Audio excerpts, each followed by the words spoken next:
Hi there, welcome back to Apatros Review. In this episode, Zontar, the Thing from Venus, a Z-Movie classic from Larry Buchanan in the year 1966, before it had its premiere in 1967. Now hi there, welcome back to Apatros Review, your guide to the wild world of science fiction action horror, and I'm your host, Mila Sipka. And by the way, today is St. Patrick's Day, but also something else. I bet one of my closest buddies is turning one. Come, boo boo. Good boy. Oh, good boy. He's such a rascal. He's such a good boy. Look how cute he is, isn't he? Isn't that the one of the most adorable dogs you've ever seen? Huh? It's his birthday. He turns one. Okay, well, you can go ahead. Go ahead. Every day I have one very lovely friend. Okay, he's gone off now. Now, this film I'm reviewing is Zontar, the Thing from Venus, which is it's a classic Z movie, which is a Z movie is a term that's applied to the really crappy films. Now, this film was actually a remake of a 1959 Roger Corman film called It Conquered the World. That film was pretty decent when it came out. Cheap, but decent. As it was the case of Roger Corman's films. This Zontar was actually a remake, was actually part of a telepic remake, it was a TV film. Now it stars John Agar as a scientist who actually plays the same role that Peter Graves did in It Conquered the World. Ironically, both actors are renowned for starring in Schlock, that legendary Schlock, in pretty much similar roles. And I'll review Peter Graves' classic Killers from Space sometime in the future, next year perhaps. Now in this episode let me just zoom in, okay. Now in this episode we look at the film Zontar, the Thing from Venus. Now this premiered on American television in December 1967. It was actually released in May 1966. Now this infamously bad 1966 Z movie was one of a series of telepics mounted by AIP in order to fill out a television syndication package consisting of telepic remakes of old late 1950s Roger Corman B-grade monster flicks. In the case of Zontar, the Thing from Venus, this was a remake of Roger Corman's 1956 alien invasion cheapie It Conquered the World, about an alien menace that attempts to invade the Earth using the services of a misguided human scientist whom he had been making wild promises for his help. Now, the director assigned to this project was the infamous Z-movie director Larry Buchanan, a guy infamous for lots of El Cheapo monster flicks, and which automatically spelled doom for Zontar, given his lack of storytelling skill, although it should be noted that Zontar was an almost scene-for-scene remake of It Conquered the World, almost right down to lines of dialogue. There are a few little deviations from the original dialogue, also like character names are different, but the main difference for Mad Movie fans is, the funniest one is when the scientist actually shows the John Agar the radio set which he uses to contact Zontar. Because it's a weird sound. And in the original film, I think he said something, Graves something about London Philharmonic or something. Here he says, oh, is that some kind of progressive jazz? That's pretty much a legendary line. Now, to be honest, the original, the only thing that Zontar beats the original is in the visual effects department. But not that much. The Zontar creature actually looks pretty bad, but better than the creature in Conquer the World. Nevertheless, Zontar, the Thing from Venus, has attained a certain cult. Amongst the hardcore bad movie masochists are referred to as the bad movie cult.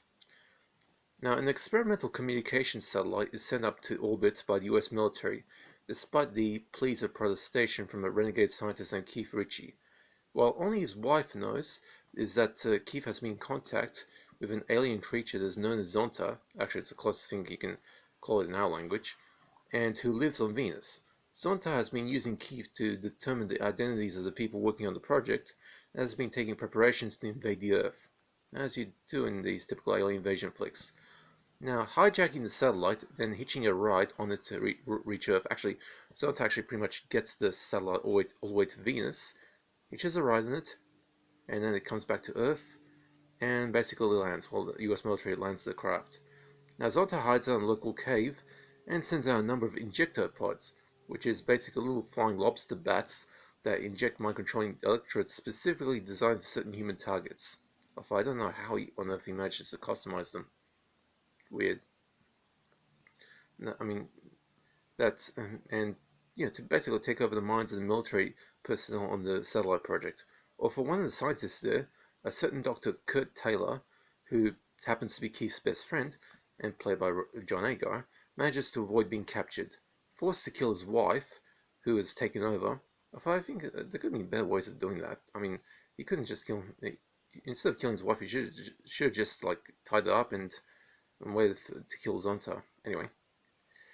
And so after killing his wife, he attempts to convince Keith that Zontar was playing him like the proverbial fiddle in order to accommodate his plans for world conquest, while Keith's wife, finally fed up of Keith's little bromance with Zontar, heads over to Zontar's cave hideout armed with a 45 caliber Colt M1911A1, my favorite pistol, to try to stop the monster, much to her chagrin.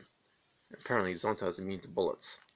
Now, if you're intending to get some enjoyment out of this stupid film, it should only be attained through cynically sarcastic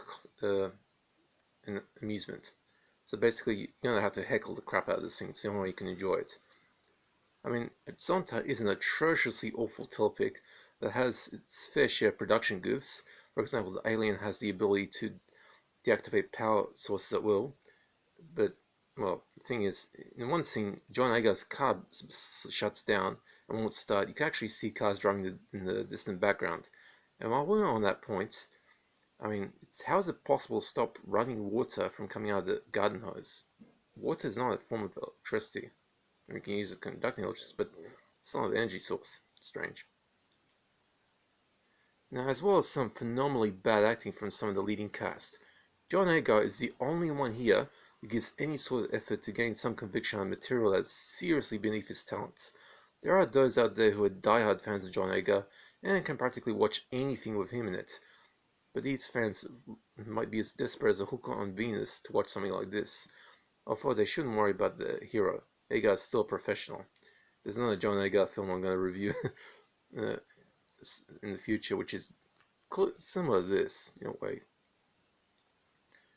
Now, doing the same sort of thing that Peter Graves used to do back in the 1950s alien invasion genre. And Graves starred in Conquer the World in the same role that Agar played Zontar. So how's that for a coinky dink? As Zontar's helpless ally, Tony Huston, who plays Keith Ritchie, is just plain dreadful, and acts out his lines as though he was taking hits from a bong in between takes, while Pat Delaney, who plays his wife, is an even scarier type of bad actor. All her lines are in glass munching style, and glass munching is my term for anything like extreme emotions played in an over-the-top manner. And the scene where she heads to Zontar's hideout armed with a Colt 45 pistol is an awesome bit of schlock that's practically priceless, as well as Zontar's injector pods, which resemble flying lobsters on wings, and Zontar's appearance, which, while superior to the monster in Conquer the World, is still pretty damn bad. What with the 3 eyes and skin looks like somebody stretched a black garbage bag over a taxidermy project involving a dead bear. Without a doubt, this is one of the worst remakes of all time, although this was only one of a number of bad remakes meant for 1960s American television by Buchanan. There's another Larry Buchanan film I'll review in the future, so keep an eye out for that. Now, there's no gore, but the Zontar creature is pretty hideous looking. Now, as for nudity, there's no nudity either. Remember, this is a telepic made for the 1960s American television market, so nudity was practically verboten in those days. Although by this time, there were some theatrical films that had nudity in them. Some legendary Z films like, let's see, I think The Beast of Yucca Flats, if you get the uncut version. Let's see, Space Thing, which was a, well, you can call it like a Star Wars of Fuck Rogers. I'll review those two films in the future. I've got the uncut ones too. And even like 1968 with Eva la Venera Selvaggia, Eve the Savage Venus, commonly known as King of Kong Island. I got the uncut version of that too. Anyway, so the Zontar, The Thing from Venus, has fully earned its rating of D-, 1 out of 10.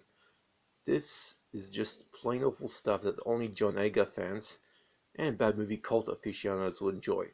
All mere mortals should stay away from this. Now, this is currently available in public domain around on VHS and DVD, so you can find it practically in plenty of places. My one was part of a multi-pack discs. Okay, that's it for Zontar, The Thing from Venus. Gino's gone off to play with his toys. It's his birthday today, his first birthday, and happy birthday, Gino. What better way than celebrate with a really crappy movie? Okay. I don't do requests, but if you want to know of a particular film or collection, just hit me up in the comments section. Also, if you have any questions about DVDs, I'm happy to help. Okay, I hope you guys enjoyed. Enjoy St. Patrick's Day. And that's it for this review. See ya.